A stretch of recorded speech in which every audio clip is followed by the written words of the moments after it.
Dr. Elena Thorne stared at the certified letter in her hands, reading it for the third time in as many minutes. The law firm's letterhead was embossed in gold, lending an air of legitimacy to what seemed like an elaborate hoax. Dear Dr. Thorne, we regret to inform you of the passing of your great-aunt, Margaret Thorne. As per her last will and testament, you are the sole beneficiary of the Ravens Hollow Manor estate in Millbrook, Maine, valued at approximately $1.2 million. One condition attached to this inheritance. You must catalog and preserve the extensive family archive housed within the property before the estate can be transferred or sold. The archive contains historical documents dating back 3 centuries and must be professionally organized according to archival standards. Please contact our office at your earliest convenience to arrange the transfer of property. Sincerely, Whitmore and Associates. Elena set the letter down on her cramped kitchen table, next to a stack of overdue bills and divorce papers. The timing couldn't have been more suspicious, or more convenient. 3 months ago, David had cleaned out their joint savings account and moved in with his graduate student. 2 months ago, the university had denied her tenure application. Last month, her landlord had increased her rent by 40%. And now, a mysterious great-aunt she'd never heard of had left her a fortune, with the catch that she had to do exactly the kind of work she'd been doing her entire career. Elena had spent years tracing family lineages, often for people desperate to find some connection to the past, after losing everything in the present. The irony wasn't lost on her.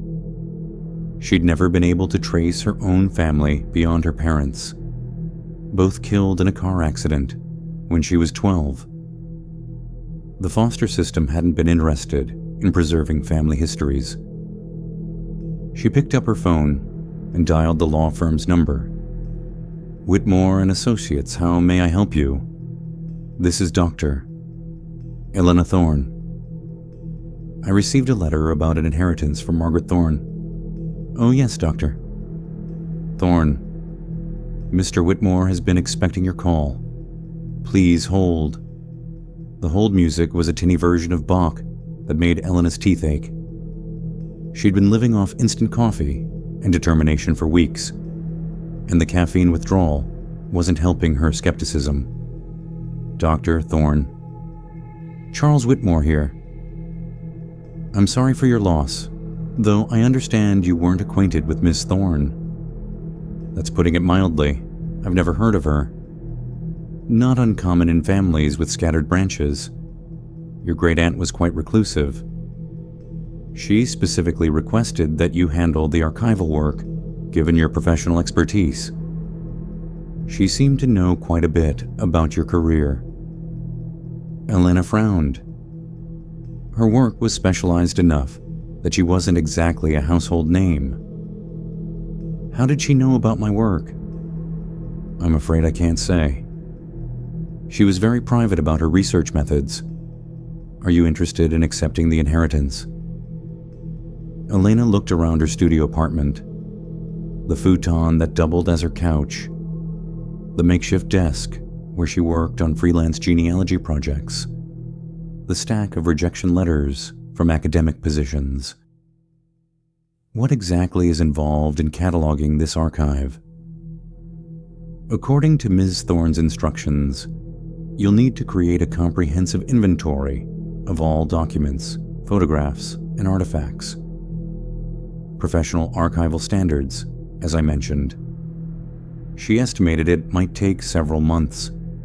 Several months of guaranteed work, with $1 million payout at the end. Elena had traced family histories for wealthy clients before, but never with stakes like these. And if I don't complete the cataloging, then the estate reverts to the state, and the archive will likely be destroyed or sold piecemeal. The thought of centuries of family history being scattered to auction houses and private collectors made Elena's chest tighten. Whatever else Margaret Thorne had been, she'd understood the value of preserved knowledge. "I'll do it," Elena said. "When can I start?" "Immediately, if you'd like. The property manager will meet you tomorrow morning to hand over the keys. The manor is fully maintained and stocked. You can stay there while you work." After hanging up, Elena sat in her quiet apartment and tried to process what had just happened. Yesterday, she'd been contemplating moving back to her childhood foster home in Ohio, tail between her legs. Today, she was inheriting a manor in Maine and enough money to rebuild her entire life. She opened her laptop and searched for Ravens Hollow Manor. The search results were surprisingly sparse. A few mentions in local historical societies, a brief listing in a book about Victorian architecture in New England. No photographs, no virtual tours, no recent sales records. It was as if the place existed in the margins of history, noticed just enough to confirm its reality, but never significant enough to attract attention. Elena started packing that night. She didn't have much. Her research materials, a suitcase of practical clothes, her laptop and camera equipment. Everything else belonged to the life she was leaving behind. As she folded her favorite cardigan, she found herself wondering about Margaret Thorne. What kind of woman spends her life collecting family documents, only to leave them to a relative she'd never met? And how had she known enough about Elena's work to trust her with centuries of family history? Elena had built her career on answering questions about the past. Now she was about to inherit a mystery of her own. The GPS lost signal 20 minutes before Elena reached Millbrook, leaving her to navigate by printed directions and an increasingly unreliable cell phone connection. The October morning was gray and cold, with fog drifting between the pine trees that lined the narrow road. Maine in autumn should have been beautiful. The tourist brochures always showed brilliant red and gold foliage against crystal blue skies. Instead, Elena drove through a landscape that seemed drained of color, as if someone had applied a sepia filter to the world. The turnoff to Ravens Hollow Manor was marked by a weathered stone pillar, nearly hidden by overgrown ivy. Elena turned onto a gravel drive that wound through dense woods for nearly a mile before opening into a clearing. The manor rose from the fog like something from a Gothic novel. 3 stories of dark stone and weathered wood, with elaborate gables and a tower that disappeared into the low-hanging clouds. Bare oak trees surrounded the house, their gnarled branches reaching toward the windows like arthritic fingers. Elena parked behind a battered pickup truck and sat for a moment, staring up at her inheritance. In daylight, the manor should have looked impressive, maybe even welcoming. Instead, it looked patient, as if it had been waiting for her arrival for a very long time. A man emerged from the front door before she could get out of her car. He was stocky and gray-haired, wearing work boots and a flannel shirt that had seen better decades. His movements were brisk, efficient, like someone eager to complete an unpleasant task. "Dr. Thorne, Jack Morrison. I manage the property." His handshake was firm but brief, and his eyes didn't quite meet hers. "Sorry for your loss." "Thank you. Though I have to admit, I never knew I had a great aunt." Jack nodded, as if this didn't surprise him. Miss Thorne kept to herself. "Shall we get you settled?" He led her up the front steps to a heavy wooden door, carved with intertwining vines and thorns. The brass knocker was shaped like a raven, its eyes set with black stones that seemed to follow Elena's movement. "House has been maintained regular," Jack said, producing an enormous ring of old-fashioned keys. "Electricity, plumbing, heat, all working fine. Phone lines connected, though cell service is spotty out here." The front door opened into a grand foyer with a staircase that curved up toward the shadowed upper floors. Despite the manor's imposing exterior, the inside was surprisingly well preserved. No dust sheets covered the furniture, no musty smell of abandonment. The hardwood floors gleamed, and Elena could smell lemon oil and furniture polish. "You've been maintaining it all this time?" she asked. "Families worked for the Thorns for generations. My grandfather, my father, now me." Jack's voice carried a note of resigned duty.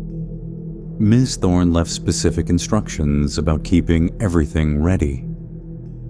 He showed her through the main floor, a formal dining room with a table that could seat 12, a library lined with leather-bound books, a sitting room with furniture that belonged in a museum. Everything was clean, organized, waiting. "Kitchen's fully stocked," Jack said, leading her down a hallway lined with family portraits. "Refrigerator gets restocked weekly. Won't be any problem with supplies." Elena paused in front of one of the portraits. A severe-looking man in Victorian dress, with sharp cheekbones and eyes that seemed familiar. "Is this Thomas Ravenshollow?" "Thomas Thorne," Jack corrected. "Built the house in 1687. Family name was Ravenshollow back then, but it got changed over the years. And the restocking. How does that work?" Jack's jaw tightened almost imperceptibly. "Delivery service. Won't bother you none." They climbed to the second floor, where Jack showed her a bedroom that had been prepared for her arrival. Fresh linens on a 4-poster bed, towels in the adjoining bathroom, even her preferred brand of shampoo in the shower. "How did you know?" Ms. Thorne was thorough in her preparations. Jack handed her the keys, his fingers brushing hers briefly. His skin was cold, despite the warmth of the house. "Archives in the basement. Doors off the main hall, can't miss it." Elena looked at the heavy key ring. Dozens of keys in various sizes and styles, some so old they looked hand-forged. "What are all these for?" "Old house. Lots of doors. Some rooms haven't been opened in years." Jack was already moving toward the stairs. "I'll leave you to get settled. Call if you need anything. But I don't much like to linger here after dark." "Why not?" Jack paused at the top of the stairs, his back to her. "Old houses make old noises. Gets on the nerves." Elena followed him downstairs and watched from the front door as he climbed into his truck and drove away with obvious haste. His taillights disappeared into the fog, leaving her alone with her inheritance. She brought her bags in from the car, trying to shake off the feeling that she was being watched from the upper windows. The manor was just old, she told herself. Old houses always felt unsettled until you got used to them. In the kitchen, she found the refrigerator fully stocked, as promised. Fresh vegetables, milk that wouldn't expire for a week, bread that was still soft. Someone had been very confident that she would accept the inheritance. Elena made herself a cup of coffee and explored the main floor more thoroughly. The library was extensive, thousands of books on history, genealogy, and what looked like folklore and mythology. Many of the volumes were leather-bound and looked handmade, with titles in languages she didn't recognize. In the sitting room, she found more family portraits and a collection of daguerreotypes showing stern-faced Thorns from various eras. They all shared certain features: sharp cheekbones, intelligent eyes, an air of determined intensity. As evening approached, Elena found herself avoiding the basement door. She'd come here to work on the archive, but something about the manor made her want to understand the house itself first. The walls seemed to hold decades of accumulated silence, broken only by the settling sounds Jack had mentioned. She made dinner from the well-stocked pantry and ate in the dining room, surrounded by painted eyes of long-dead relatives. The house's central heating kept the rooms comfortable, but Elena found herself shivering as darkness fell outside. At 9 o'clock, she finally approached the basement door. It was smaller than the other doors on the main floor, made of dark wood bound with iron straps. The key that opened it was black with age and turned with surprising smoothness. Cold air rose from the stairwell, carrying scents of old paper and something else. Something organic and slightly sweet, like flowers left too long in a vase. Elena flicked on the light switch and descended into her inheritance. The basement was larger than she'd expected, with stone walls and a vaulted ceiling supported by thick wooden beams. But it was the archive itself that made her catch her breath. Floor-to-ceiling shelves lined every wall, filled with documents, books, and artifacts organized with obsessive precision. File boxes labeled in elegant handwriting, photograph albums arranged by decade, display cases containing everything from jewelry to children's toys. This wasn't just a family archive. It was a museum dedicated to the Thorn lineage, preserving 3 centuries of births, deaths, achievements, and daily life with the thoroughness of a professional institution. Elena walked slowly between the shelves, her footsteps echoing in the stone-walled space. Each section was meticulously labeled: Correspondence 1700 to 1750, medical records, property deeds, personal effects. At the center of the room stood a large table with several boxes already opened, as if someone had been in the middle of organizing work. A notebook lay open beside them, filled with handwriting in the same elegant script as the shelf labels. Elena picked up the notebook and read the most recent entry. October 15th. Final preparations complete. Archive ready for cataloging. ET expected tomorrow morning. May God forgive what we have preserved and what we must now destroy. The entry was dated yesterday, the day before Elena's arrival. She set the notebook down with trembling fingers and looked around the archive with new eyes. Someone had been here recently, working in this basement, preparing for her arrival. Someone who knew she was coming before she'd even decided to accept the inheritance. Elena climbed the stairs quickly, her heart pounding. She locked the basement door behind her and went to check all the other doors and windows on the main floor. Everything was secure, but the feeling of being watched had grown stronger. That night, she lay in the 4-poster bed, listening to the old house settling around her. Every creak of wood, every whisper of wind through the eaves seemed deliberately placed to keep her on edge. Just before midnight, she heard a sound that made her sit up in bed. The unmistakable scritch of pencil on paper coming from somewhere below. Someone was writing in the basement. Elena grabbed her phone and checked the signal. No bars. The landline by the bed buzzed with static when she picked it up. She lay back down and pulled the covers over her head, telling herself it was just the old house making old noises. But the scratching continued for another hour. steady and purposeful, like someone taking very careful notes. Elena woke to gray morning light filtering through heavy curtains and the absolute silence that comes with deep snow. Except there was no snow. The October morning was still and quiet in a way that seemed unnatural, as if the world beyond the manor had simply stopped. She dressed quickly in jeans and a cardigan, eager to begin the work that would eventually free her from this unsettling place. The coffee maker in the kitchen gurgled reassuringly as she tried to shake off the memory of the scratching sounds from the night before. In daylight, the basement door looked ordinary. Elena unlocked it and descended into the archive, carrying her camera and laptop. The preservation work would require documentation of every item before she could begin the actual cataloging.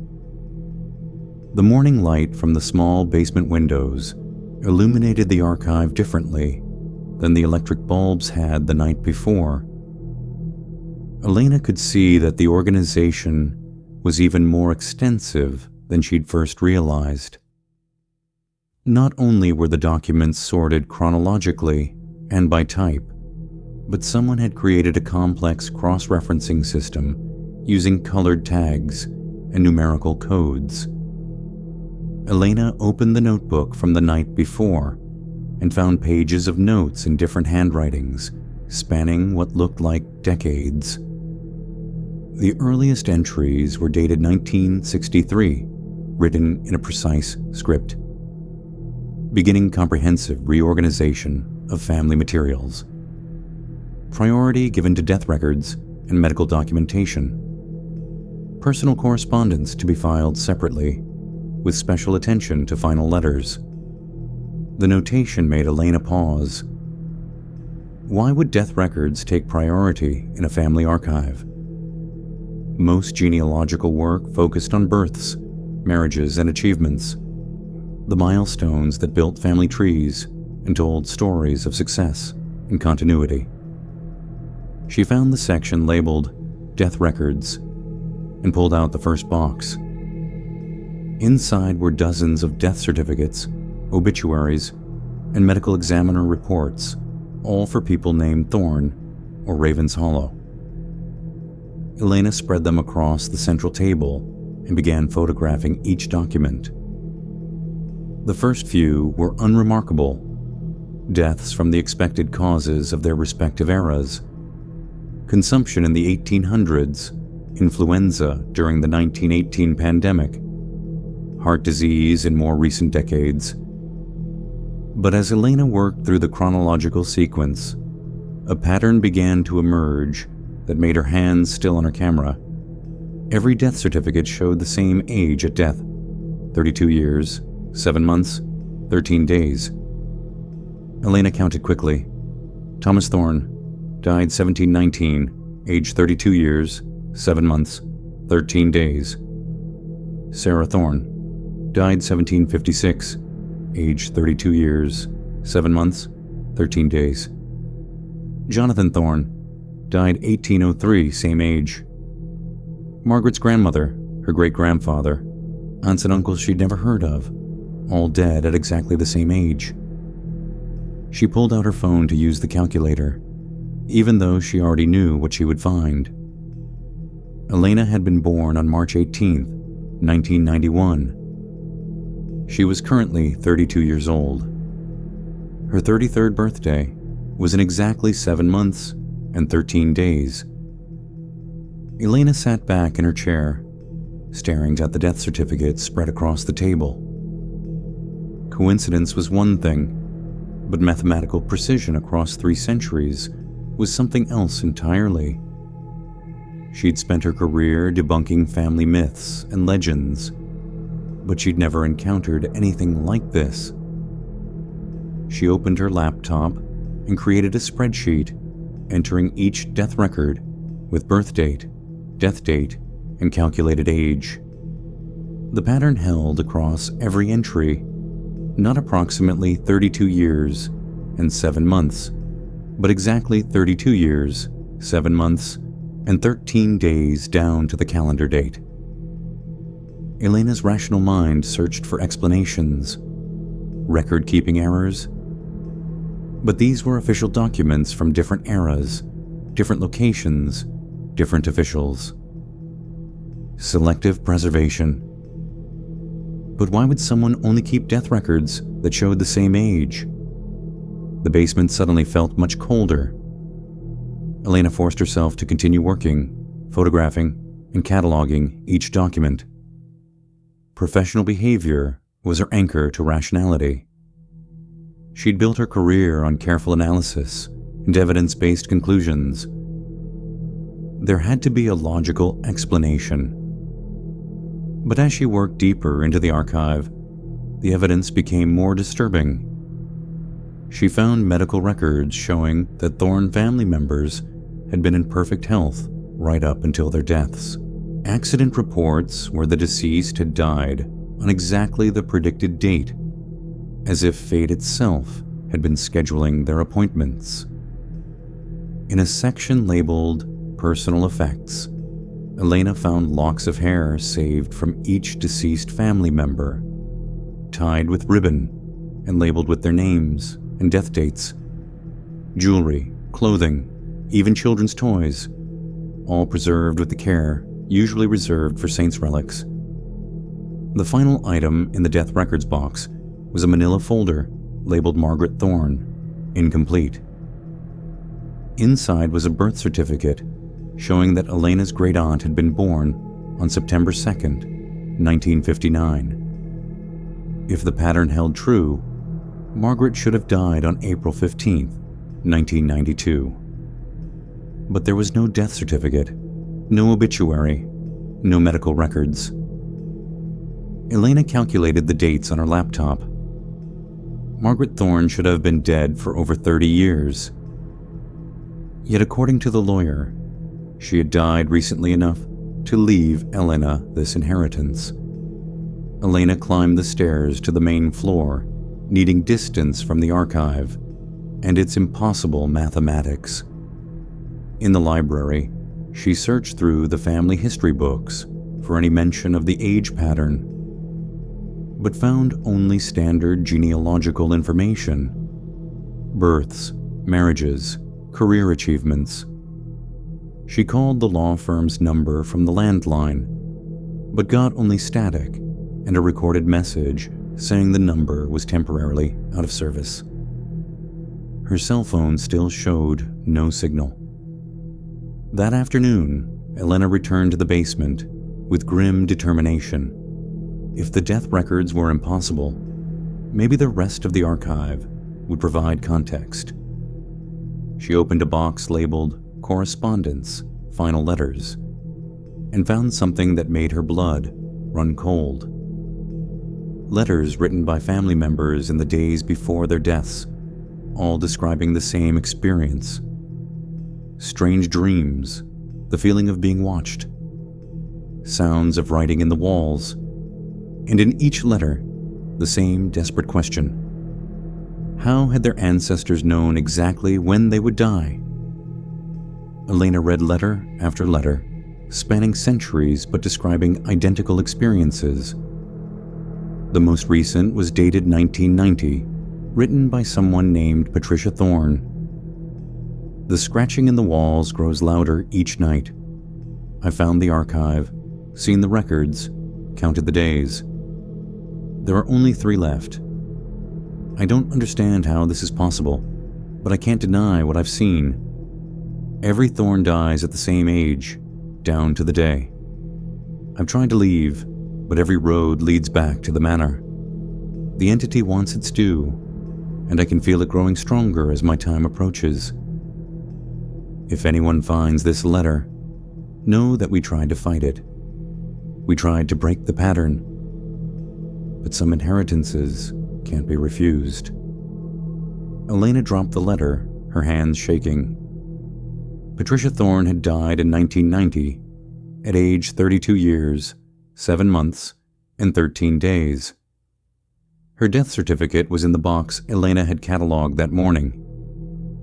The scratching sound started again as the sun set outside, coming from somewhere in the basement walls. Elena could hear it clearly from the main floor, the steady rhythm of pencil on paper, as if someone were taking careful notes about her discovery. She tried the landline again, but now it produced only a dial tone that pulsed in the same rhythm as the scratching sounds. Elena locked the basement door and went to her bedroom, but she could still hear the writing continuing through the night. Someone, or something, was documenting her progress through the archive, just as it had documented every other Thorn who had discovered the truth about their family's impossible fate. In exactly 7 months and 13 days, Elena would be 33 years old. If the pattern held, she would never see that birthday. Elena spent the next morning trying to rationalize what she'd discovered. She sat at the kitchen table with her laptop, a legal pad, and 3 cups of coffee, attempting to find flaws in the mathematical precision of the death records. She'd built her career on solving genealogical puzzles, and every puzzle had a logical solution. Family legends about curses or supernatural intervention always dissolved under careful examination. There were adoption records that explained mysterious parentage, immigration documents that accounted for name changes, medical conditions that ran in families and appeared supernatural to earlier generations.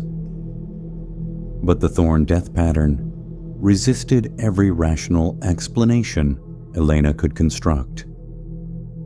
She'd photographed 127 death certificates spanning from 1687 to 1990. Every single one showed death at exactly 32 years, 7 months, and 13 days. The probability of such precision occurring by chance was so astronomical that her calculator couldn't display the decimal places. Elena opened a fresh spreadsheet and began entering additional data. Causes of death, locations, attending physicians, weather conditions, anything that might reveal a pattern within the pattern. What she found made her head spin. The Thorn family members had died in dozens of different ways. Disease, accident, violence, natural causes. They died in different states, different countries, different centuries. Some had been wealthy, others poor. Some had been aware of the family pattern. Others seemed to have lived normal lives right up until their deaths. The only constants were the name Thorn and the impossibly precise age at death. Elena pushed back from the table and paced to the library, where she pulled books on statistical analysis and genealogical research methods. There had to be something she was missing. Some flaw in record keeping, some systematic error that would explain the pattern. But after hours of research, she was forced to confront an uncomfortable truth. The death records were authentic. She'd verified multiple documents through online databases and historical societies. The signatures of doctors, coroners, and clerks matched samples in other archives. The paper, ink, and printing methods were consistent with their supposed dates of origin. Elena was looking at 3 centuries of genuine documentation, proving that her family died according to a supernatural schedule. That afternoon, she returned to the basement archive with new purpose. If the death records were genuine, then the archive might contain information about why the pattern existed. Someone had been collecting and preserving this evidence for generations. There had to be an explanation. She found it in a section labeled Historical Documents, Family Origins. The box contained papers dating back to the 1680s, including what appeared to be Thomas Thorn's personal journal. The leather binding was cracked with age, but the pages were still readable. Elena photographed each page carefully before attempting to read the faded ink. Thomas Thorne's handwriting was cramped and difficult, but Elena had experience with colonial-era documents. As she worked through the translation, a story emerged that made her skin crawl. September 23rd, 1687. The harvest has failed again. The children grow thin, and Martha coughs blood in the mornings. Winter will kill us all if I cannot find means to preserve what we have built here. October 1st, 1687. The entity came to me in dreams again. It offers preservation of our bloodline, our knowledge, our achievements. The price seems reasonable, a single generation's natural span in exchange for eternal continuation of the family line. October 15th, 1687. I have made the bargain. The entity will preserve the Thorne legacy for all time. Our descendants will carry forward our accumulated knowledge, our discoveries, our purpose. Death will come at the appointed time, but it will not be the end. We will continue in the archive, our memories and wisdom preserved for those who come after. October 31st, 1687. The pact is sealed. I feel the entity's presence growing stronger, feeding on the promise of what is to come. Martha asks why I seem so at peace with our situation. I cannot tell her that I have traded our natural deaths for something far more valuable: immortality through organized preservation of memory and knowledge. Elena set down the camera, her hands trembling. Thomas Thorne had made a deal with something he called the entity, trading his family's natural lifespans for some form of supernatural preservation. The death pattern wasn't a curse. It was a contract signed by her ancestor over 3 centuries ago. She continued reading, hoping to find more details about the entity or the exact terms of the agreement. But Thomas's later entries became increasingly fragmentary, as if his ability to think clearly was deteriorating. November 15th, 1687. The entity grows stronger. I can hear it moving in the walls, organizing, cataloging, preparing. It feeds on knowledge, on memory, on the careful preservation of information. Each family death will strengthen it further. December 2nd, 1687. I understand now what I've done. The entity does not preserve us. It consumes us. Our memories, our knowledge, our very souls become part of its archive. We will not live on. We will be devoured, systematically, generation after generation. December 10th, 1687. Too late to break the pact. The entity has taken root in the house, in the bloodline, in the very stones of this place. Future generations will come to understand what I have done to them.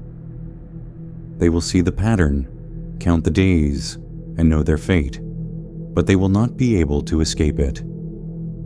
The journal ended there, but Elena found additional documents that filled in the rest of Thomas's story. He had died on July 31st, 1688. Exactly 32 years, 7 months, and 13 days after his birth. His death certificate was signed by a local physician who noted sudden failure of all bodily functions, cause unknown. The attending notes mentioned that Thomas had been found in the basement of his home, surrounded by carefully organized documents and personal effects. Elena looked around the archive with new understanding. This wasn't just a collection of family history. It was a feeding ground. The entity Thomas had bargained with consumed the knowledge and memories of each generation, growing stronger with every death, every addition to its carefully preserved collection. And she was next on the menu. As if summoned by her realization, the scratching sounds began again. But now Elena could hear them more clearly, coming from multiple locations in the walls. Not just one pencil and paper, but dozens of them, all writing simultaneously. The entity was taking notes about her discovery, adding her research to its collection, documenting the process by which she came to understand her fate. Elena ran upstairs and tried every phone in the house. The landlines were dead. Her cell phone showed no signal, and the internet connection had mysteriously disappeared. She was as isolated as every other Thorne who had discovered the truth about their family's bargain. That night, she barricaded her bedroom door and tried to plan an escape. But even as she made lists of supplies and possible routes, she remembered Patricia Thorne's letter. "I've tried to leave, but every road leads back to the manor." Elena had 7 months and 12 days to find a way to break a supernatural contract that had been feeding on her family for over 3 centuries.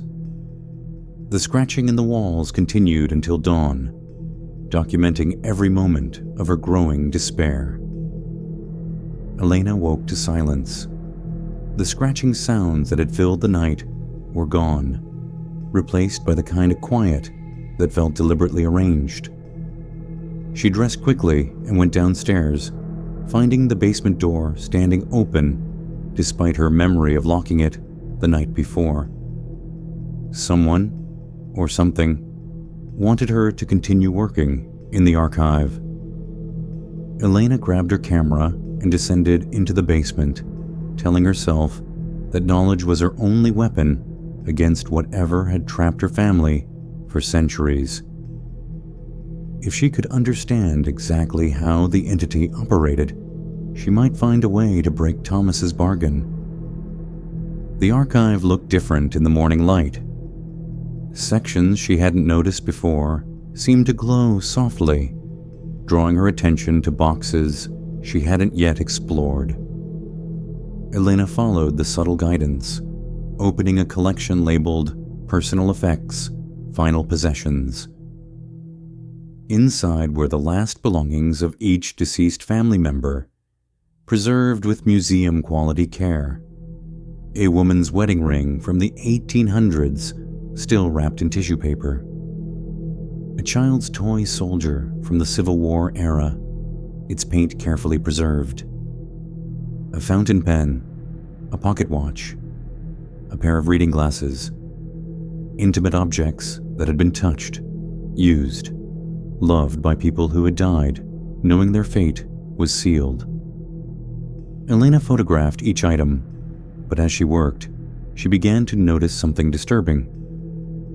Many of the objects showed signs of recent handling.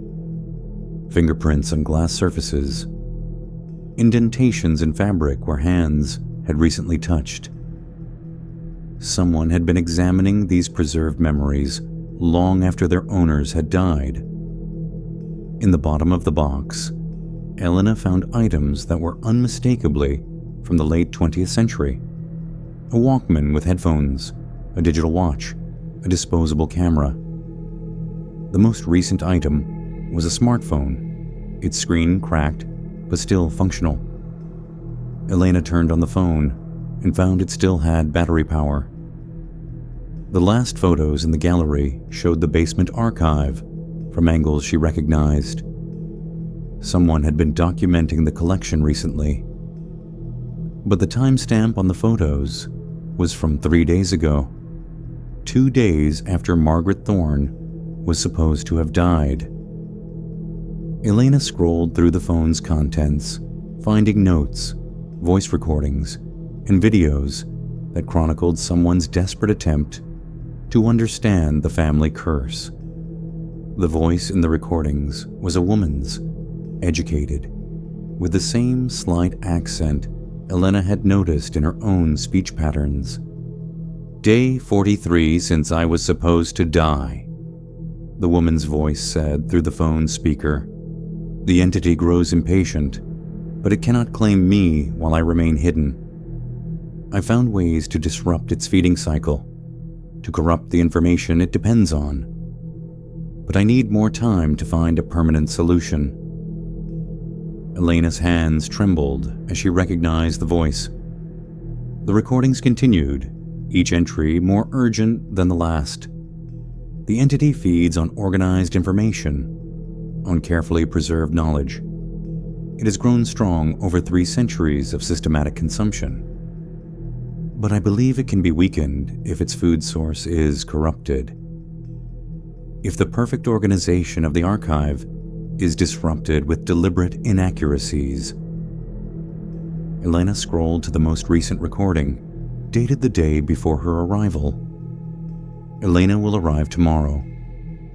I've prepared everything I can, but the final work must be hers. She has the skills, the training, the professional knowledge to complete what I've started. The entity knows she's coming. It's been preparing for decades to claim her. But if she can understand what I've learned, she might be able to break the pattern that has trapped us for so long. The recording ended with a sound Elena recognized, the scratching of pencil on paper. But now she understood what she was hearing. It wasn't the entity taking notes. It was Margaret, working in secret, documenting her discoveries while hiding from the supernatural force that should have claimed her years ago.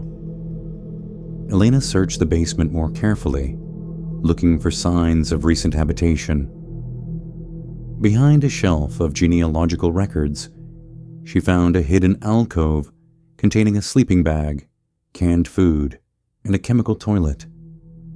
Someone had been living in the archive, hiding among the preserved memories of the dead. On a makeshift desk, Elena found Margaret's research notes, page after page of careful analysis, written in the same elegant handwriting Elena had seen throughout the archive. Margaret had been mapping the entity's feeding patterns, tracking its periods of activity, i.e., looking for weaknesses in its supernatural metabolism. According to Margaret's notes, the entity became dormant between generations, sustaining itself on the preserved memories and knowledge it had already consumed. But as each family member's death date approached, it became increasingly active, preparing to feed on a new collection of memories and experiences. Elena was approaching her feeding date, and the entity was waking up. Margaret's notes included detailed observations of the entity's manifestations, shadows that moved independently of light sources, sounds of writing and organizing coming from within the walls, the sensation of being constantly observed and cataloged. But Margaret had also discovered something important. The entity was vulnerable during its feeding process. It must maintain perfect organization to digest each life properly, Margaret had written. Any corruption in the information, any deliberate inaccuracy or contradiction, causes it distress. It cannot consume chaotic or contradictory data. Order is not just its preference, it is its requirement for survival. Elena found maps of the basement showing areas where Margaret had begun introducing subtle errors into the archive. Misfiled documents, altered dates on photographs, contradictory information inserted into family records. Small changes that wouldn't be immediately obvious, but would slowly poison the entity's carefully maintained collection. But Margaret's work was incomplete. The maps showed that she had only corrupted a small fraction of the archive before something had forced her to stop.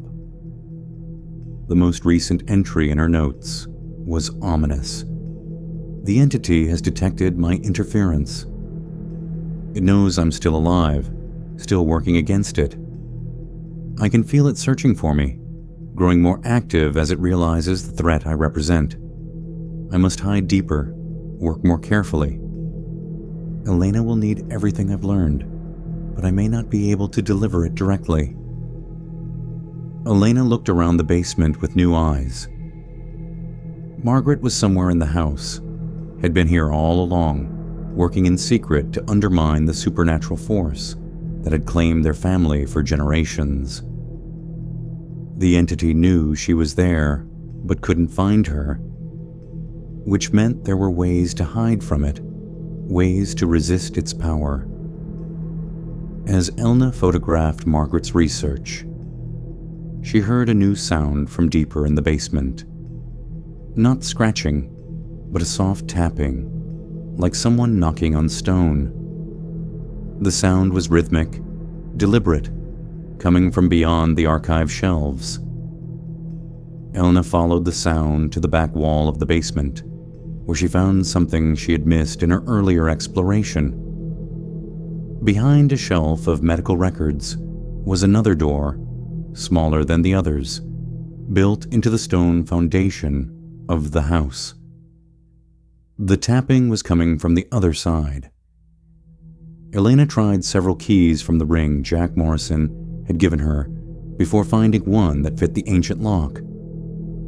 The door opened onto a narrow corridor carved directly into the bedrock beneath the house. The air that flowed out was cold and stale, carrying scents of earth and something else, something alive. Elena grabbed a flashlight from Margaret's hidden alcove and followed the corridor. It led deeper into the hillside, past rooms that looked like they had been excavated by hand over many years. Some contained additional archive materials, others held supplies and equipment. The tapping grew louder as Elena ventured deeper until she reached a heavy wooden door reinforced with iron bands. On the other side, she could hear movement, careful human movement. "Margaret?" Elena called softly. The movement stopped. Then a voice answered, muffled by the thick wood. "Elena? You found my notes?" "Yes. I understand what you've been doing." "The entity, the archive corruption." "Don't say too much out loud," Margaret interrupted. "It can hear everything in the house proper. This room is shielded, but sound carries." Elena found the key that opened the reinforced door and stepped into a small chamber lit by battery-powered lanterns. Margaret Thorne sat at a desk covered with papers, looking exactly like an older version of Elena herself. The same sharp cheekbones, the same intelligent green eyes, but weathered by years of hiding and fear. "You look like your mother," Margaret said, standing carefully. "I have pictures of her in the archive. She died young, in that car accident. But she would have faced the same fate you're facing now." "How long have you been down here?" 33 years. Since the night I was supposed to die." Margaret gestured to the papers on her desk. "I've been working ever since, trying to find a way to destroy the entity without losing all the legitimate historical knowledge it has preserved." Elena looked at Margaret's work. Decades of careful planning, mathematical calculations, detailed maps of the archive's organization. "What exactly is it? This entity?" "A parasitic consciousness that feeds on organized information and preserved memory." Thomas thought he was bargaining with something that would preserve our family's knowledge for posterity. Instead, he created a supernatural archive that consumes each generation's accumulated learning and experiences. Margaret moved to a wall covered with photographs, pictures of every family member who had died according to the pattern. "It doesn't just kill us, Elena. It absorbs us. Our memories, our skills, our personalities all become part of its collection. We continue to exist in a sense, but only as organized information in its vast supernatural database. The scratching sounds, that's them. United States, They absorb generations, forced to document and catalog new arrivals. They're trying to warn you, but the entity controls their ability to communicate. Elena felt sick. The sounds she'd been hearing weren't the entity taking notes. They were her dead ancestors, trapped in a supernatural filing system, forced to participate in processing new victims. There has to be a way to free them, Elena said. There is.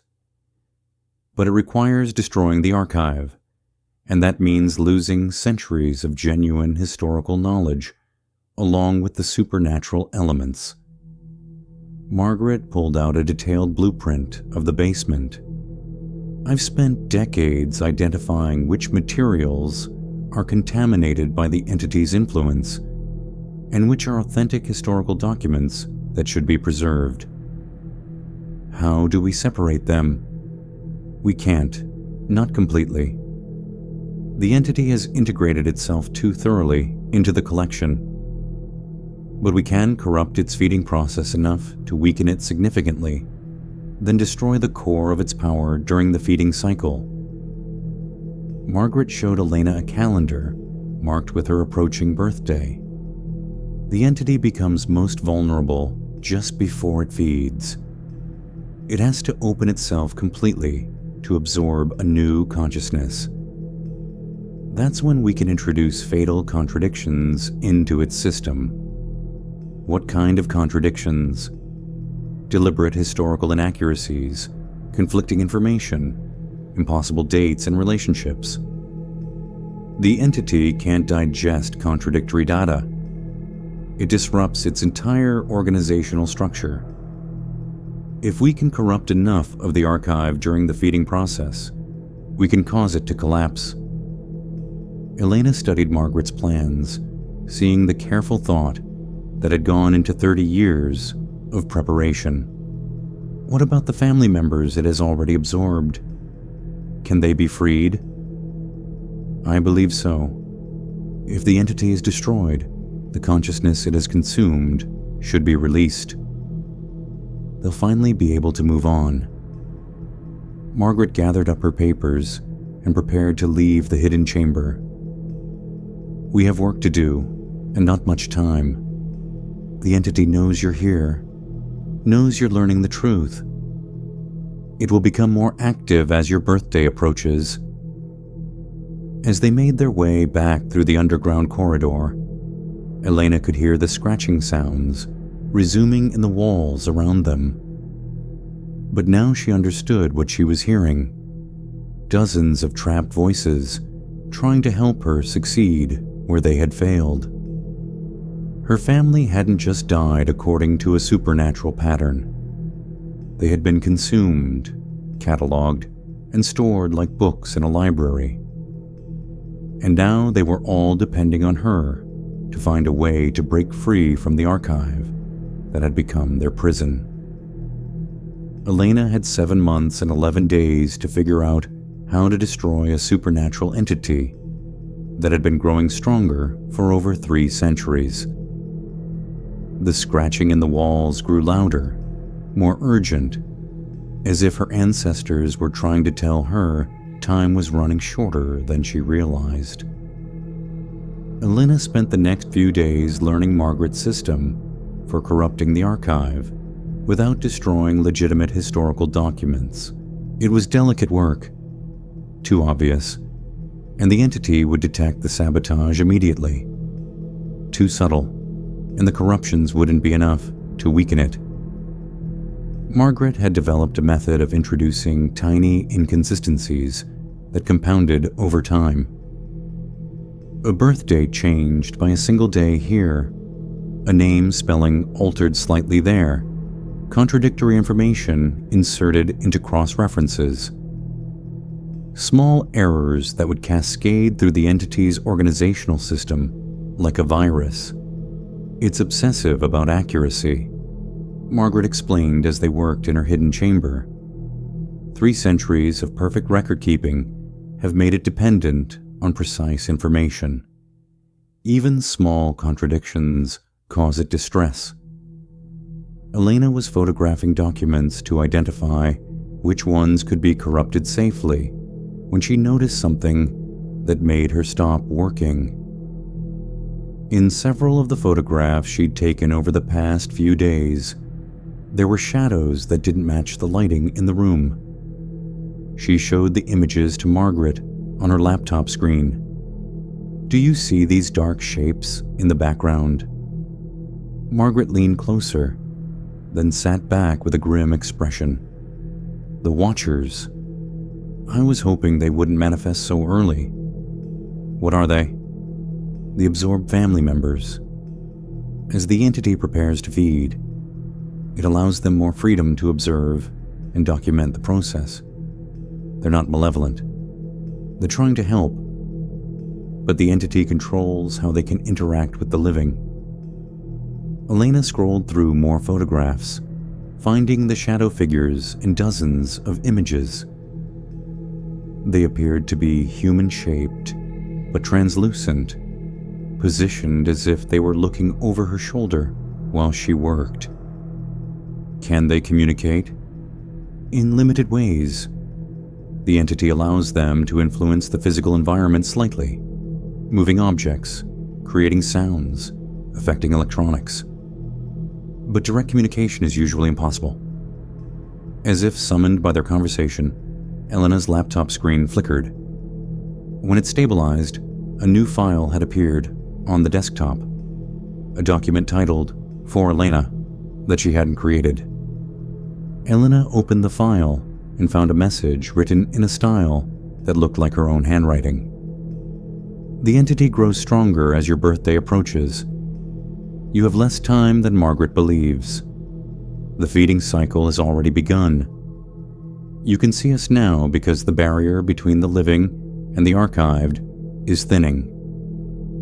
There are things Margaret doesn't know, discoveries we made after our deaths that she couldn't access. The entity has evolved, adapted to Margaret's interference. It knows she's alive and has been preparing countermeasures." Elena showed the message to Margaret, who read it with increasing alarm. "This is impossible. The absorbed consciousness shouldn't be able to communicate this directly." The laptop screen flickered again, and more text appeared. "Margaret's plan will fail. The corruptions she's introduced have been detected and quarantined. The entity has learned to isolate compromised information while preserving the pure data. You need a different approach, something it hasn't experienced before." Margaret stood up abruptly, pacing the small chamber. "If they're right, if the entity has adapted to my methods, then 30 years of work has been wasted." Elena stared at the screen as more text appeared. "Not wasted. Delayed. The entity has grown complacent, confident in its control. But there's something it doesn't know. Margaret isn't the only family member who survived past the death date. The pattern has been broken before, in ways the entity couldn't predict or prevent." "What does that mean?" Elena asked the screen. The response came immediately. "Check the medical records from the 1940s. Look for Sarah Thorne, born 1915. Her death certificate is in the archive, but her medical records tell a different story. The entity can be cheated, Elena. You just need to understand how she did it." Margaret was already moving toward the door. "I know where those records are. If there's information I missed, information about another survivor." They returned to the main archive, moving quickly through the organized shelves.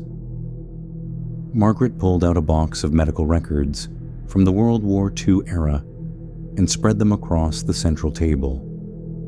"Sarah Thorne," Margaret muttered, searching through the documents. "She was my grandmother's sister. Died in 1947, according to the death certificate." Elena found Sarah's death certificate among the documents they'd already cataloged. It showed the familiar pattern: Death at exactly 32 years, 7 months and 13 days, cause listed as sudden cardiac failure. But the medical records told a different story. Elena found hospital admissions, prescription records, and doctor's notes spanning from 1947 to 1963. 16 years after Sarah was supposed to have died. She faked her death. Elena breathed. Somehow, she convinced the authorities she was dead while actually continuing to live. Margaret examined the documents with growing excitement. Look at this.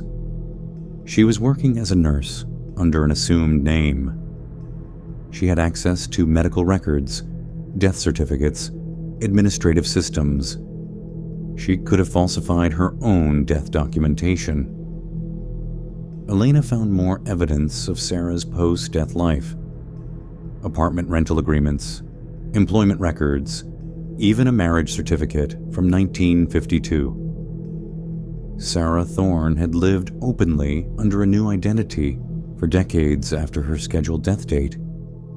But why isn't she in your research notes? Elena asked. If she survived, why didn't she help other family members?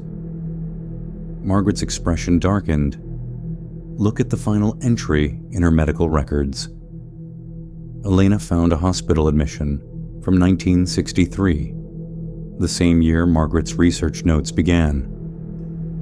Sarah had been admitted with severe psychiatric symptoms, paranoid delusions, claims that she was being stalked by supernatural forces, insistence that her family was trapped in an archive of the dead.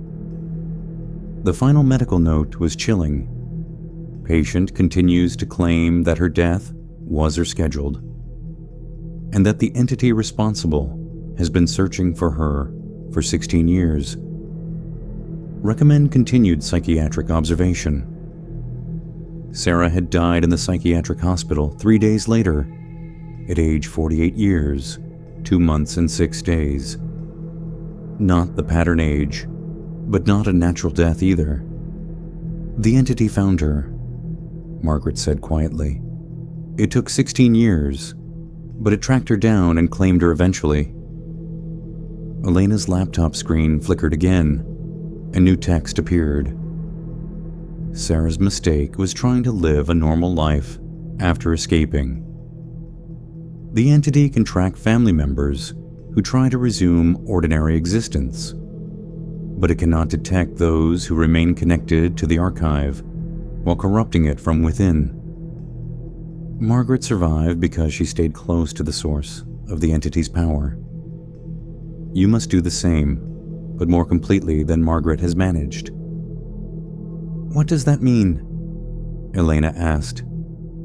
The response was immediate and disturbing. You must become part of the archive while remaining alive. The entity feeds on consciousness that has been separated from living bodies. But if you can maintain the connection between your living self and your archived consciousness, you can corrupt the system from within while avoiding true death. Margaret read the message with horror. That's not survival. That's a form of supernatural imprisonment. You'd be trapped in the archive forever, neither fully alive nor properly dead. Elena stared at the screen as more text appeared. It's the only way to destroy the entity without losing the absorbed family members. Someone has to remain connected to both states of existence to guide the others out when the archive collapses. The choice is yours, Elena. True death at the scheduled time, or eternal existence as guardian of the archive's destruction. The laptop screen went dark, leaving Elena and Margaret alone in the cold basement with the weight of an impossible decision. Above them, the scratching sounds had grown louder and more organized, as if dozens of pencils were working in perfect synchronization.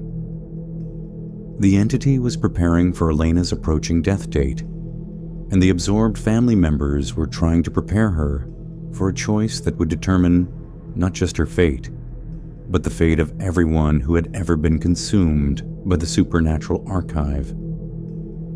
Elena had 7 months and 9 days to decide whether she was willing to sacrifice her normal life to save her family's souls.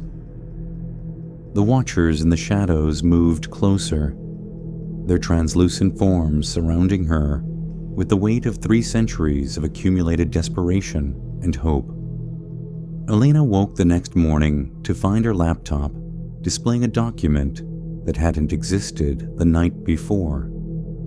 The file was titled Daily Record, Elena Thorne, and contained a detailed log of her activities written in handwriting that perfectly matched her own. Day 6, subject arrived at archive location, as predicted. Initial resistance to supernatural elements, noted but breaking down according to established patterns. Death date approaches within acceptable parameters.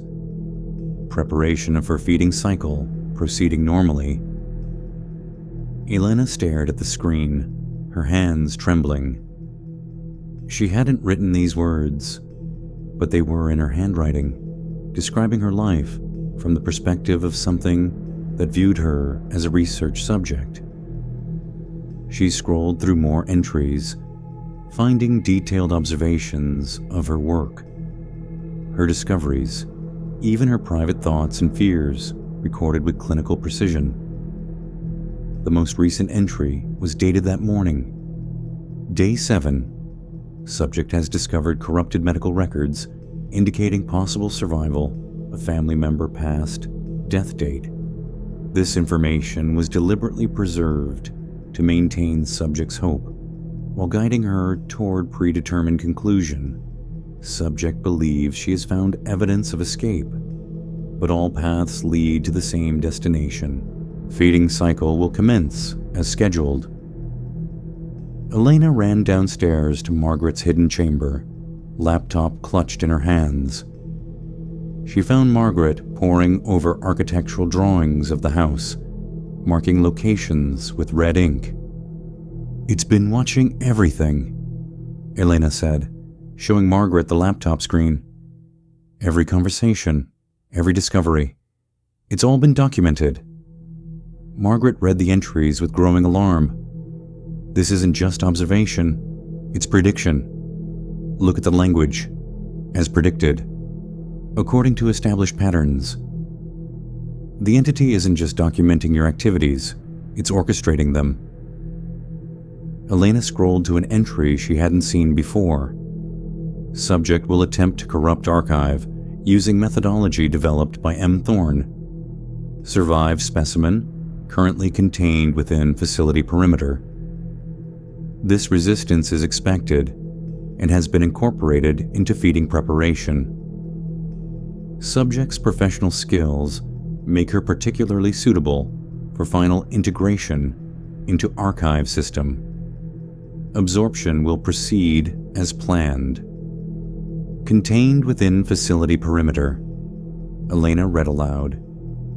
"It knows you're here, Margaret. It's been letting you work because your resistance is part of its plan." Margaret set down her architectural drawings, her face pale. 30 years of hiding, 30 years of preparation, and it's been watching the entire time. Elena's laptop screen flickered, and new text appeared in real time as they watched. Current discussion proceeding within acceptable parameters. Subjects now understand scope of entity oversight. Despair response will enhance feeding quality. Subject E. Thorne shows optimal psychological profile for archive integration. Professional obsession with information preservation makes her consciousness particularly compatible with entity requirements. Elena slammed the laptop shut, but she could still hear typing sounds coming from within the closed machine. The entity was continuing to document their conversation, whether she watched or not. "We need to assume it can hear everything we say," Margaret whispered. "Every plan we make, Every strategy we develop, it already knows. Elena looked around the hidden chamber with new understanding. That's why this room exists, isn't it? Not to hide you from the entity, but to make you feel like you're hidden while it studies your behavior. Margaret nodded grimly. I've been a specimen in a controlled experiment for 3 decades, thinking I was fighting back while actually providing data about resistance behaviors. Elena opened the laptop again and found the document updating in real time. Subjects have achieved understanding of their actual status within research parameters. This realization is phase 3 of pre-feeding psychological preparation. Subject E. Thorn will now experience accelerated despair, followed by desperate attempts at escape, culminating in resigned acceptance of fate. Previous family members have followed identical patterns with minor variations. It's treating us like lab rats, Elena said. Every family member who discovered the truth went through the same psychological stages, and it documented all of them. Margaret pulled out a notebook and began writing quickly. If it can predict our behavior, then we need to do something completely unpredictable. Something no previous family member has attempted. Elena watched the laptop screen as new text appeared. Subject M. Thorn, attempting to develop unpredictable resistance strategy. This behavior was exhibited by 73% of family members at similar point in preparation cycle. Most effective unpredictable strategies have been cataloged and countermeasures prepared. Statistical probability of successful escape remains at 0.0%. Elena felt a chill as she realized the full scope of what they were fighting. The entity hadn't just absorbed her family members. It had studied them, learned from their resistance attempts, evolved its methods based on centuries of data about human psychology and behavior. Wait, Elena said, staring at the screen. It said 73% of family members attempted unpredictable strategies. What about the other 27%? Margaret looked up from her notebook. Maybe some family members didn't try to resist?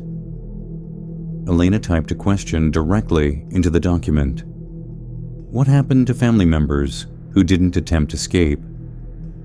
The response appeared immediately. 27% of subjects accepted fate without resistance. These specimens provided lower quality consciousness due to reduced psychological complexity.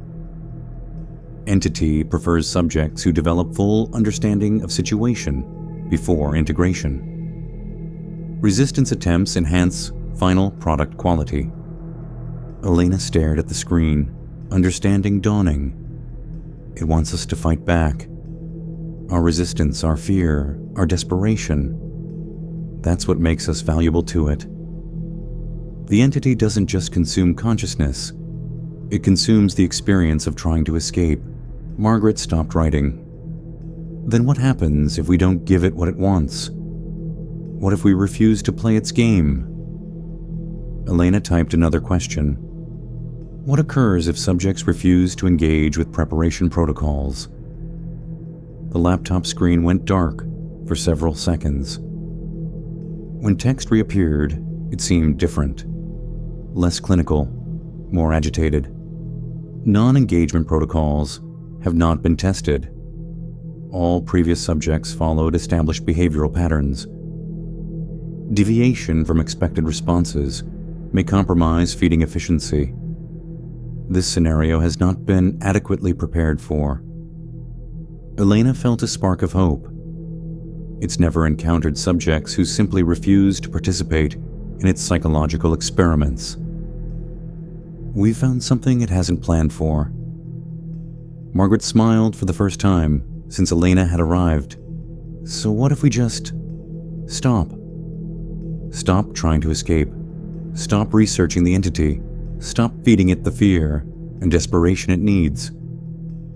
Elena was about to respond when the laptop screen filled with text, appearing faster than any human could type. Warning: subjects exhibiting unprecedented behavior patterns. Feeding preparation may be compromised. Initiating emergency protocols. Direct intervention authorized. Subjects must be returned east to established response categories for proper integration. The temperature in the chamber dropped 20 degrees in seconds. Elena's breath came out in visible puffs as frost began forming on the walls. Above them, they could hear movement throughout the house. Not the scratching of pencils, but the sound of footsteps, dozens of them, walking through rooms that should have been empty. Margaret grabbed Elena's arm. The absorbed family members. It's activating them physically. Elena's laptop screen was now showing a continuous stream of text, all in different handwriting styles. She must understand her fate, Thomas. The resistance is futile. Accept the inevitable, Sarah. Join us willingly. The pain is less, Patricia. Don't make the same mistakes we made, Jonathan. Elena realized she was reading messages from her dead ancestors, but filtered through the entity's control. It was using their voices to push her back into the expected behavioral patterns. We have to get out of here, Margaret said, gathering her research materials. If it's resorting to direct intervention, then we found something that genuinely threatens it. But as they reached the chamber door, they found it wouldn't open. The lock had frozen solid, ice crystals spreading across the metal surface. Elena typed frantically on her laptop. Release us, or we refuse to participate in any feeding protocols. The response was immediate and furious. Subjects cannot refuse integration. Contract with Thomas Thorne. Binding on all descendants. Resistance will be overcome. Feeding will proceed as scheduled. The footsteps above grew louder, and Elena could hear voices calling her name. Familiar voices, family voices, the absorbed consciousnesses of everyone who had died, according to the pattern. But now she understood what Margaret had figured out years ago. The entity wasn't omnipotent. It was powerful, ancient, and cunning. But it operated according to rules, and they'd just discovered a rule it hadn't planned for. Elena had 7 months and 8 days to figure out how to use that knowledge to break a supernatural contract that was older than the United States itself. The voices of the dead grew closer, but for the first time since arriving at the manor, Elena wasn't afraid of them. She was beginning to understand that they might be trying to help her in the only way the entity's control would allow. The real question was whether she and Margaret could figure out their message before time ran out. Elena woke to find ice covering every surface in Margaret's hidden chamber. Their breath formed clouds in the frigid air, and the laptop screen had cracked from the sudden temperature change. Outside the chamber, the footsteps had stopped, replaced by a silence that felt deliberately menacing. Margaret was already awake, wrapped in every blanket she could find, studying the frozen door. The lock mechanism is completely encased in ice. We're not getting out until it wants us out. Elena tried her cell phone, but the screen remained black, despite showing a full charge the night before. When she attempted to turn on the cracked laptop, the screen displayed only a single message. Subjects will resume normal behavioral patterns or face escalated intervention measures. It's trying to force us back into playing its psychological games, Elena said. But what happens if we just wait it out? Margaret checked her watch. I've been trapped down here before, but never like this. Usually it just makes the environment uncomfortable enough to drive me back to the archive work. This level of direct intervention is new. They spent the morning in stubborn silence, refusing to engage with the entity's attempts at manipulation. The temperature remained below freezing. Their water froze solid, and the laptop continued displaying increasingly agitated messages. Subjects must acknowledge feeding timeline. Resistance protocols must be initiated for proper psychological preparation. Archive integration requires established behavioral sequences. By noon, Elena was beginning to understand the scope of their situation. The entity wasn't just documenting their behavior. It needed specific psychological states to properly absorb consciousness. Their refusal to participate was genuinely disrupting its feeding process. "It's like a digestive system," Elena said, her teeth chattering. "It can't just consume us directly. It needs us to be psychologically prepared first. Desperate, afraid, fully understanding our fate. Yum. Our resistance creates the mental states it requires for proper absorption." Margaret nodded, pulling another blanket around her shoulders. "That's why it documents everything so carefully. It's not just studying us, it's seasoning us like aging meat before consumption." The laptop screen flickered, showing a new message in handwriting Elena recognized as her own. Day 8. Subjects demonstrating unexpected resistance to preparation protocols. Previous family members reached compliance within 6 to 12 hours of direct intervention. Current subjects may require alternative approaches. Feeding timeline remains fixed, regardless of preparation quality. Elena felt a chill that had nothing to do with the temperature. Alternative approaches. That doesn't sound good. The footsteps resumed above them, but now they seemed more organized, moving with purpose through the house. Elena could hear doors opening and closing, furniture being moved, the sounds of systematic searching. Margaret's expression grew grim. "It's mobilizing the absorbed family members to force us out of hiding. They can interact with the physical world when the entity gives them enough power." A new sound joined the footsteps, voices calling Elena's name, but not in the desperate way she'd heard the night before. These voices were calm, reasonable, persuasive. "Elena, we just want to talk to you. There's no need to hide. We understand what you're going through. Join us, Elena. The transition isn't as terrible as you think." Elena recognized some of the voices from old family videos she'd found in the archive. Her great-grandfather's distinctive accent, her Aunt Patricia's laugh, voices of relatives she'd never met, but whose life stories she'd cataloged in careful detail. "They're using our emotional connections against us," Margaret whispered. "The entity can access their memories, their personalities, make them sound exactly like the people we've lost." The voices grew closer, coming from just outside the chamber door. "Margaret, you've been hiding long enough.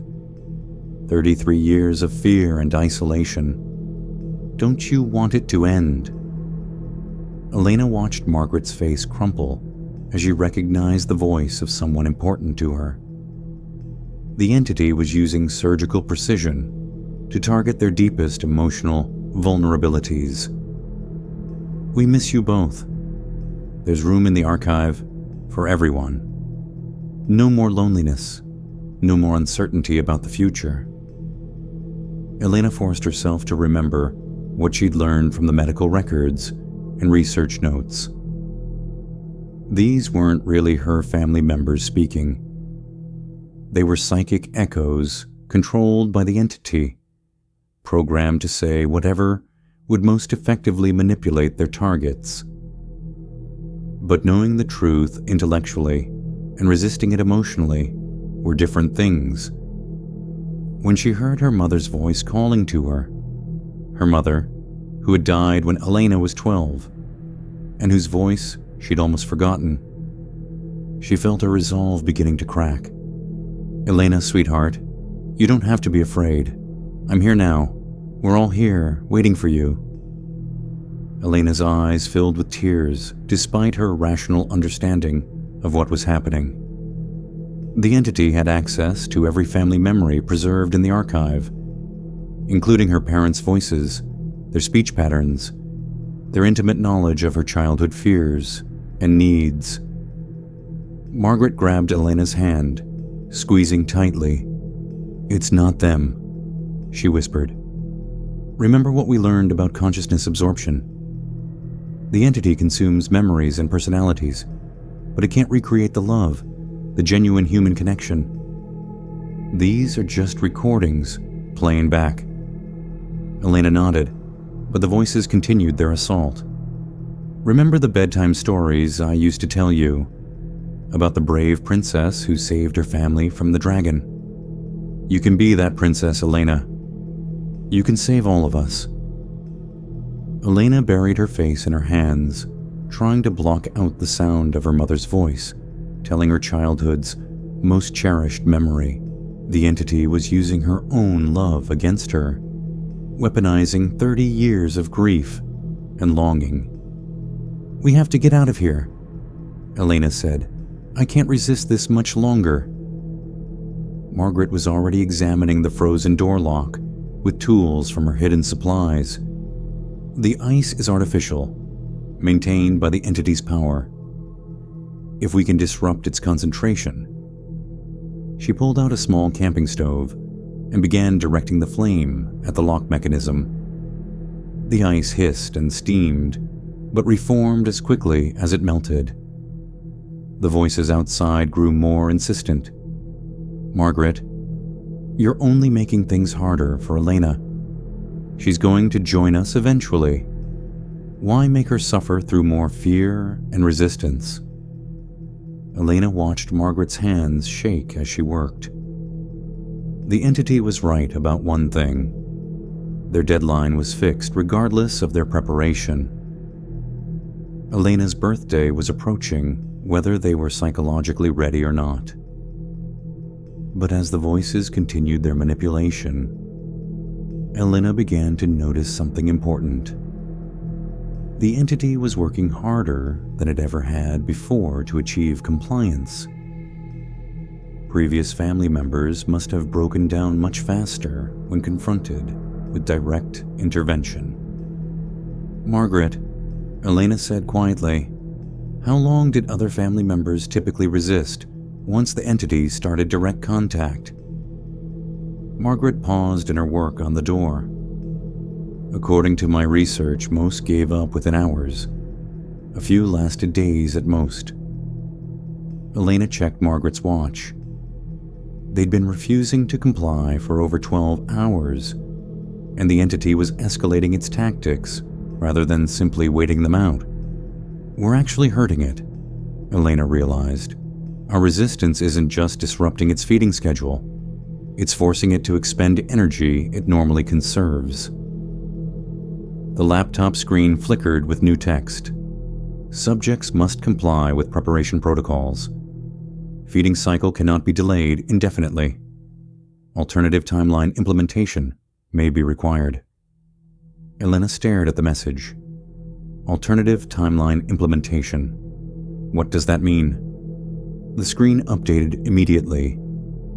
If subjects cannot be properly prepared by scheduled feeding date, early integration may be necessary. Quality of consciousness absorption will be reduced, but timeline requirements take precedence over preparation optimization. Elena felt ice forming in her stomach that had nothing to do with the temperature. "It's threatening to kill me early if we don't cooperate." Margaret looked up from the door lock, her face grim. But early feeding would mean lower quality absorption. The entity has spent 3 centuries optimizing its process. It won't want to sacrifice that unless absolutely necessary. Elena stared at the laptop screen as new text appeared. Subjects have 24 hours to resume normal behavioral patterns. Failure to comply will result in immediate implementation of emergency feeding protocols. Final warning. The voices outside fell silent. The footsteps stopped. Even the house's normal settling sounds disappeared, leaving Elena and Margaret in absolute quiet. Elena understood that they had 24 hours to decide, return to playing the entity's psychological games, or face a crude, early absorption that might disrupt the supernatural system enough to free the other trapped consciousness, but would definitely result in Elena's death. She had 7 months and 7 days until her scheduled birthday, but she might have less than 24 hours to live. The silence lasted until dawn, when Elena woke to find the chamber door standing open and the temperature back to normal. Margaret was already awake, studying the laptop screen with a puzzled expression. "The ultimatum is gone," Margaret said. "All of yesterday's threatening messages have been deleted. Now it's showing something completely different." Elena looked at the screen and found a single document titled Family Meeting, Attendance Required. Below the title was a formal invitation written in elegant script. Dr. Elena Thorne and Ms. Margaret Thorne are cordially invited to attend a gathering of the Thorne Family Archive. Meeting will commence at sunset in the main archive chamber. Attendance is mandatory for all living family members currently residing within the manor grounds. Elena read the invitation twice. A family meeting? What does that even mean? Margaret was already gathering her research materials.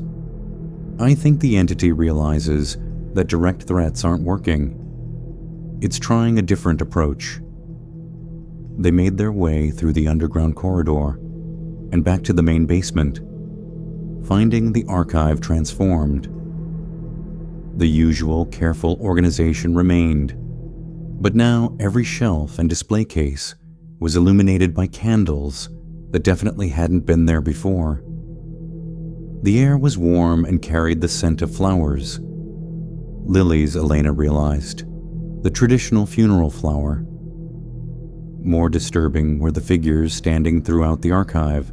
Dozens of translucent people filled the basement, all appearing to be in their early 30s, all wearing clothing from different historical periods. Elena recognized some faces from the family photographs she'd cataloged, but seeing them as three-dimensional beings was deeply unsettling. They stood silently, watching Elena and Margaret with expressions that seemed caught between sadness and anticipation. None of them spoke, but Elena could feel their attention like a weight pressing against her mind. "The absorbed family members," Margaret whispered. "I've never seen them this clearly before." Elena approached the nearest figure, a woman in Victorian dress whose face resembled Elena's own. The woman's lips moved as if trying to speak, but no sound emerged. She pointed instead toward the center of the archive, where 2 chairs had been placed facing the assembled family. "I think we're supposed to sit," Elena said.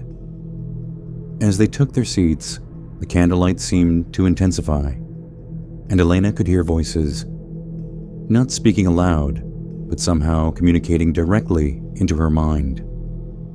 "Welcome, Elena. We've been waiting so long to meet you properly." The voice belonged to the Victorian woman, though her lips still weren't moving.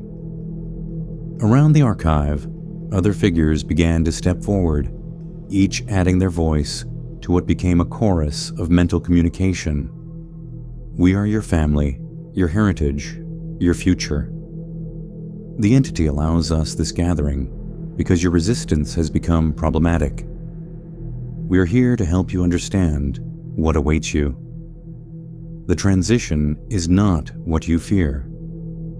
Elena felt overwhelmed by the multiple voices speaking directly into her thoughts. She tried to respond aloud. Are you really my family?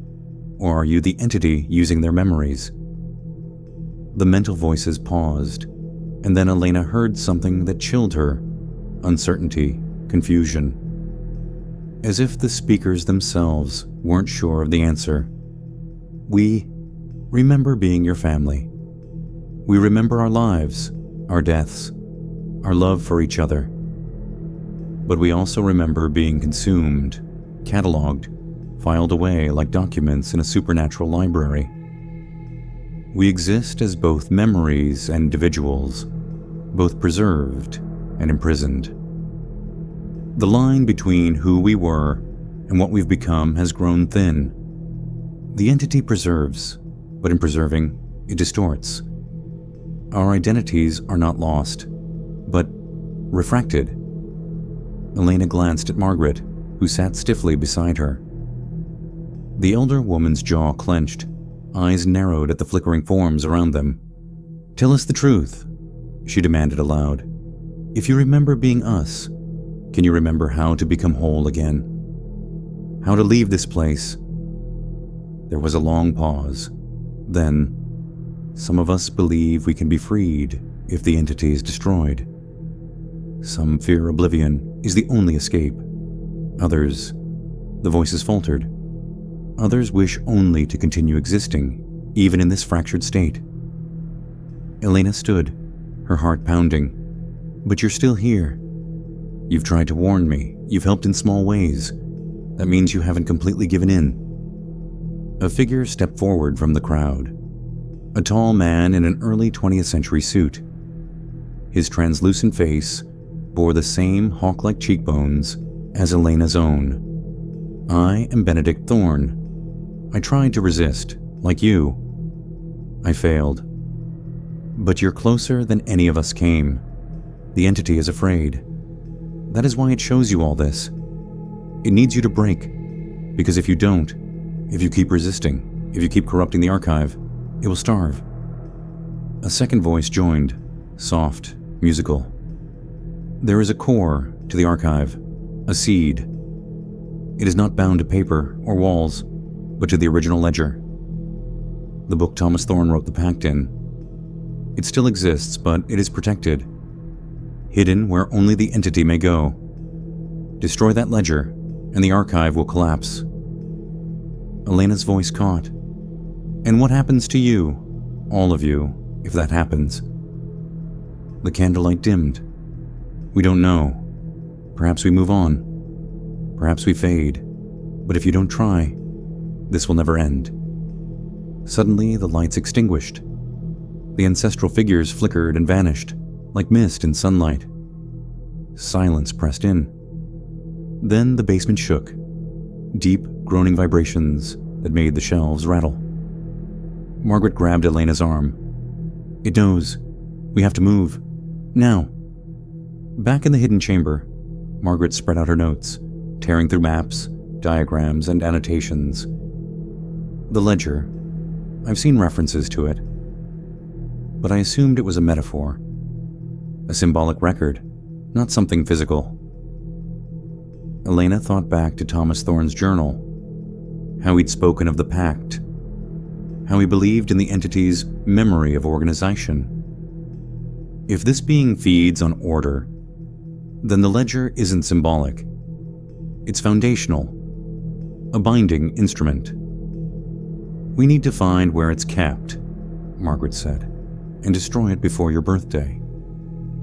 Preferably before it decides to implement early integration. They scoured the archive, not looking for the ledger directly, but for clues within the metadata, references embedded in family letters and marginal notes. Hours passed. Outside, the manor remained unnaturally still. Finally, in a letter dated 1722, Elena found it. The ledger remains where it was born, in the heart chamber beneath the first stones, buried in what grandfather called the mouth of memory. Margaret paled. I've seen that phrase before. The mouth of memory. It's part of the original foundation of the manor. There's a sealed hatch under the floor in the oldest part of the basement. They found it beneath a carpet of archival cases, bolted beneath warped wood planks. With crowbars and brute force, they opened the iron door, revealing a narrow spiral staircase descending into blackness. The descent was suffocating.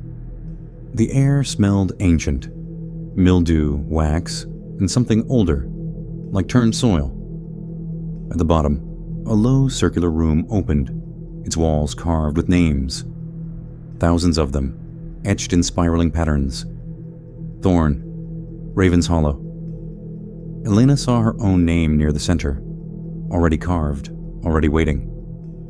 At the center of the chamber stood a pedestal, and atop it, a single book. Bound in cracked black leather, sealed with a lock of bone and brass. The ledger. Margaret approached, hand trembling. It's radiating power. I can feel it, like gravity. As Elena stepped closer, the whispering began. Not from the book, but from the stone around her. You do not understand what you destroy. Without us, you lose your past, your blood, your meaning. You will be nothing. Forgotten. Elena ignored it. She reached for the ledger. The moment her fingers touched it, the entity shrieked. Not in sound, but in thought. Every shelf above them shuddered. The walls screamed with unseen voices. The book fought her. Each page writhed with impossible ink, rewriting itself, resisting contradiction. Then she remembered. Chaos, disorder, contradiction. From her bag, Elena pulled a red marker. She opened the ledger and began correcting it. Birth dates were changed, family names swapped, death records edited. Each contradiction sent another psychic scream through the manor. The floor cracked. Above, thunder boomed. Margaret joined her, writing nonsense genealogies and fake records onto the ancient pages. Let it choke, she hissed. Let it drown in lies. The book caught fire, not from flame, but from collapsing certainty. Its reality unraveled with each falsehood. The manor shuddered violently. Upstairs, shelves fell, windows shattered. The archive was collapsing, not just physically, but metaphysically. They fled the chamber as fireless heat consumed the room. The engraved names on the walls bled into one another, losing form. The entity's whispers became incoherent babble. In the archive, the translucent watchers screamed, not in pain, but in release. Their forms burst into dusts of light, rising upward, freed from the system that had held them for centuries. When Elena and Margaret burst into the morning light above, the manor's windows flashed once, then dimmed. Inside, silence. Not the menacing silence of before, but the silence of something finally finished. Epilogue. The new archivist, 1 month later, Elena sat in a quiet office at the University of Maine. She'd submitted Margaret's 30 years of research to a paranormal studies archive under a pseudonym. The manor, now unbound, had been left to decay naturally. Margaret had vanished again. Her work complete, her mind perhaps too long entwined with the entity to stay in the world as it was.